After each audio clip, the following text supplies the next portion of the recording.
Hello friends, I am Siddharth Singh and today we are going to discuss fourth part of information to the police and their power to investigate.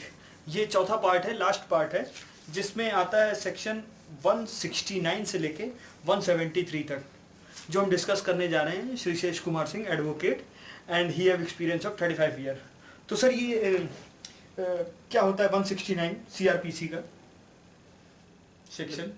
FIR दर्ज करने के बाद police investigation शुरू करती है। जी exactly.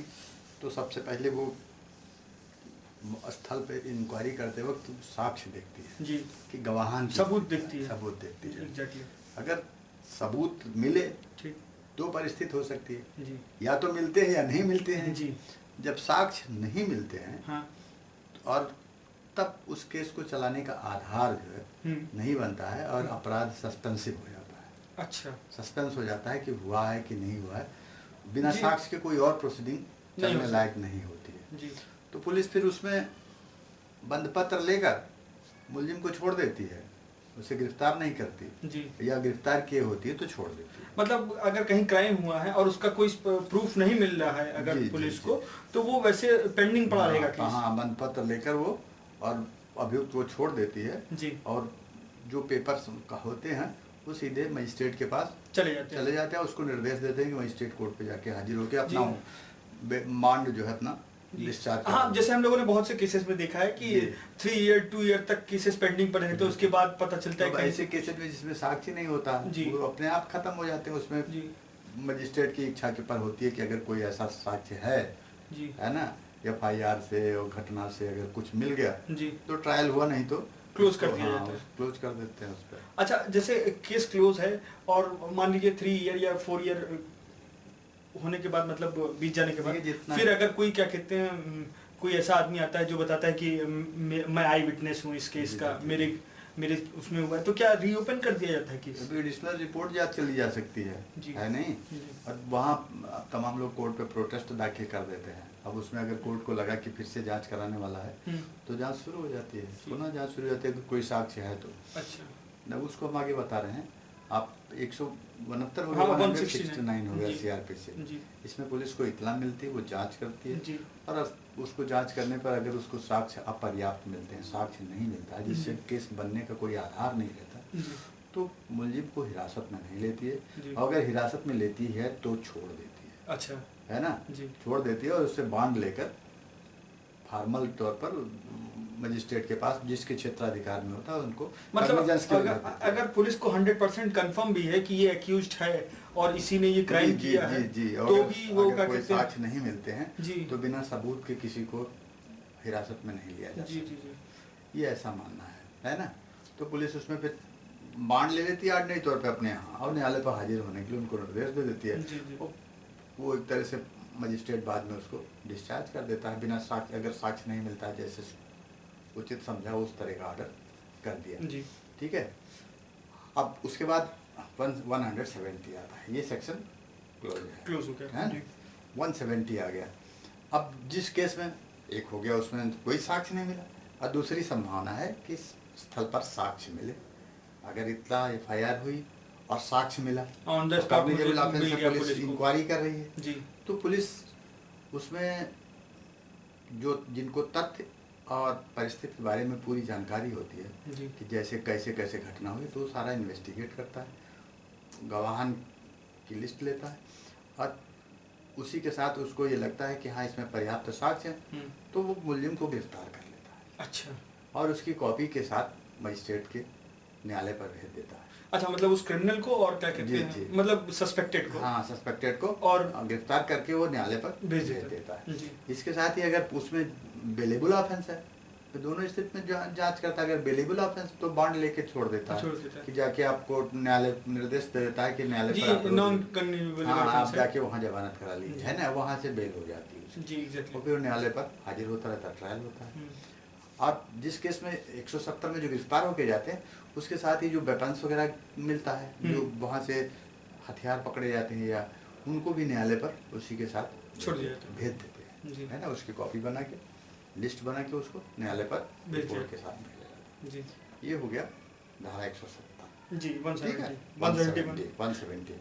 अब 171 में है कि जब ये न्यायालय पर भेज दिया जाएगा तो ट्रायल की स्थिति में गवाहान या कंप्लेनेंट जिसने FIR किया, जो जो अभी वो है अभियुक्त, हाँ, जो अभियोजन करा रहा, अभियुक्त नहीं, अभियोजन करा जी, रहा है, और उसके साथ वो जिनको परिस्थितियों की जानकारी है, जो बतौर गवाह है, जी, है ना, जी, उनको न्यायालय पर हाजिर होने के लिए पुलिस निर्देशित कर भेज देती है। जी, लेकिन पुलिस उसको उनके साथ नहीं जाती है, या पुलिस कोई दबाव नहीं डालती, ना उनके साथ रहती, ना उनको साथ ले जाती है। जी, सिर्फ एक बांड भरा लेती कि आप न्यायालय पर हाजिर होते हैं। अच्छा, जो जैसे जो कंप्लेनेंट है, जिसके दरखास्त पर FIR हुई है, कंप्लेनेंट है, और उसके साथ जो गवाह जी, है ना, अच्छा, उन दोनों को पुलिस बस कह बांड देती- भरा के छोड़ और देती- उनको कह देती है कि आप न्यायालय पर हाजिर होकर गवाही दो, ट्रायल कराओ। जी, ठीक है। जी, इन परिस्थिति अगर गवाहान बांड देने को नहीं तैयार है, या न्यायालय पर जाने को नहीं तैयार है, कंप्लेंट और केस मेड आउट हो रहा है, तो फिर ऐसी स्थिति में वो आपको उनको गवाहान को अभिरक्षा में रख सकते हैं, तब तक रख सकते हैं जब तक केस डिसाइड नहीं हो। अभिरक्षा मतलब हो गया कि मतलब एक संरक्षण में, नजरबंद हाँ, टाइप का। हाँ, नजरबंद टाइप का, वो अपने पास उनको गिरफ्तार करके रखेंगे जी। और न्यायालय पर गवाही देने के लिए उनको मजबूर करेंगे, भले वो होस्टाइल हो जाए, जी, लेकिन उनको न्यायालय तक जाना होगा। हाँ, ये पुलिस की जिम्मेदारी है। हॉस्टाइल यानी कि जो एक्चुअल में जो उनको जी, बयान देना चाहिए उससे बदल जाए। वैसे पुलिस उनमें कोई दखल नहीं देती है, ना उनको ले जाए अदालत पर, कोई जाने की जरूरत नहीं है। एक बांड भरा के कि आप न्यायालय पर पेशी पर हाजिर हो जाइएगा, बयान दे दीजिएगा, जी। पुलिस जिम्मेदारी खत्म हो गई। लेकिन इन केस अगर न तो वो बांड भरते हैं और न न्यायालय पर जाते हैं, तो फिर ऐसी स्थिति में पुलिस उनको अभिरक्षा में लेकर न्यायालय पर हाजिर कर देती, फिर न्यायालय जैसा उचित समझता है। जी, जो विटनेस है वो अगर ऐसा करता है तो। विटनेस अगर आता है, ऐसा नहीं कि न्यायालय के समन पाने के बाद कोई गवाह आ न जाए, जी। अगर नहीं जाता है तो उसको अरेस्ट हो गया। नहीं, अगर कोई विटनेस है तो क्या उसके खिलाफ समन जाएगा? समन नोटिस जाती है ना, जैसे अभियोजन पक्ष उनको तलब करा सकता जी। है, अगर कोई नहीं आता है तो वो गिरफ्तार होकर आ सकता है। हाँ, पुलिस अभिरक्षा में उसको ऐसे केसेस में हो सकता है कि वो क्रिमिनल से डर जाए, लेकिन उसमें तुरंत पुलिस उसको छोड़ देती है, जी। वो मजिस्ट्रेट छोड़ देता है, उसका बयान लेता और जैसी स्थिति होती है उस तरह उनको से छोड़ दिया। जी, तो आपको 169 पता हो गया, जी, 170 पता हो गया, 171 में जो वो 172 में जी, जितना पुलिस जिस दिन से FIR हो जाती है, जी, वो एक डायरी भरती है, जो इन्वेस्टिगेशन अफसर होता है, वो रोज नामचा जिसको कहते हैं, जी, रोज की कार्यवाही का वो विवरण लिखते हैं। जी। जैसे FIR हुई, आज फला तारीख को फला जनपक्ष ने ये FIR दर्ज कराई, हो गया, उनको जांच मिल गई।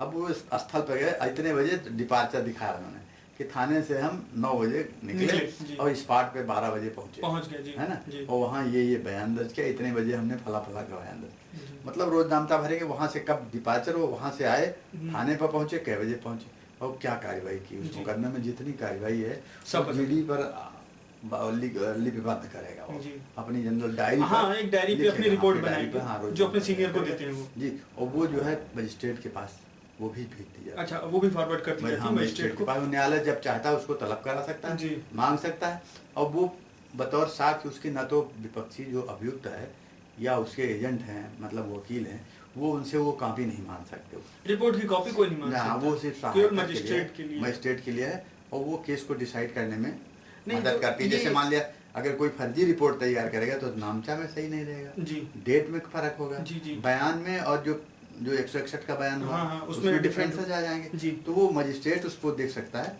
वो न तो अभियुक्त के वकील को मिलता है लेकिन वो जनरल वो डायरी जो है मजिस्ट्रेट अपने यहाँ तलब करा लेता है, सुरक्षित रखता है, जब उसकी जरूरत होती है उसका उपयोग होता है।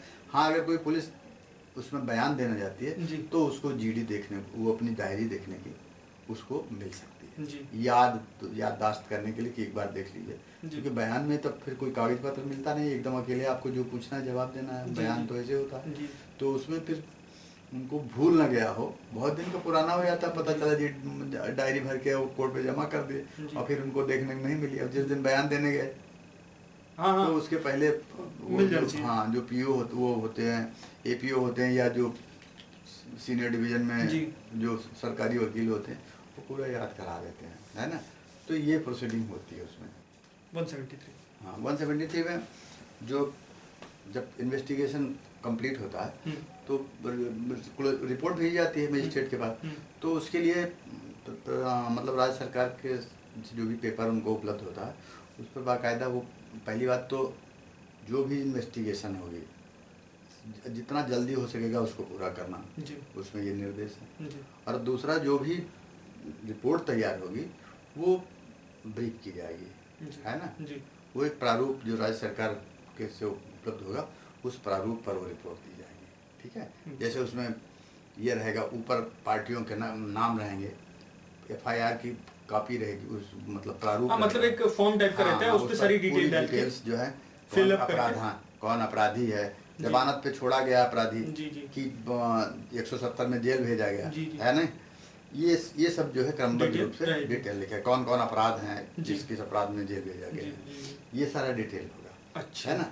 और उसके साथ ही 161 का बयान होगा, जो गवाहान के जो बयान होते हैं उनको जो क्रमबद्ध किए हैं, है ना। उसके साथ जो GD उन्होंने अपनी डायरी भरी है, ये सारी जो है मजिस्ट्रेट के पास भेजी जाती है। इसके अलावा जितने सुसंगत पेपर्स होते हैं, जैसे जो पहले FIR के साथ उन्होंने आयुध वगैरह जो पकड़े जाते हैं, हथियार पकड़े गए अपराध में, जो भेजा गया मजिस्ट्रेट के पास जमानत के पहले ही FIR के साथ, उसकी फिर उसका डिटेल भी भेजते हैं दोबारा। अच्छा, मजिस्ट्रेट के पास उसको भेजा जाता है, पूरा उसका डिटेल क्या क्या भेजा गया है, इसमें क्या क्या कार्रवाई हुई है, पूरी सूचना उनको रहेगी। 161 में कितने बयान हुए, 161 में पहले पीछे आपको बता चुका हूँ कि पुलिस जो बयान लेती है वो 161 में बयान लेती है, चाहे गवाहान को, पार्टी को, किसी का बयान 161 में पूरा तैयार किया जाता है ना। तो वो बयान लेती है ना। इसके अलावा तमाम जैसे कन्फेस वगैरह अगर हुआ है, कन्फेस में खास तौर से जितनी औरतें कहीं से पकड़ी जाती हैं या औरतों संबंधी जितना अपराध होता है, वो सब कन्फेस 164 में मजिस्ट्रेट के सामने बयान हो जाता है, तो एक तरह से पक्का साक्ष्य हो जाता है। मतलब वो ट्रायल में बहुत उपयोगी हो जाता पुलिस के लिए, है ना। और ये रिपोर्ट जो है पूरी मजिस्ट्रेट के पास पहुंच जाती है।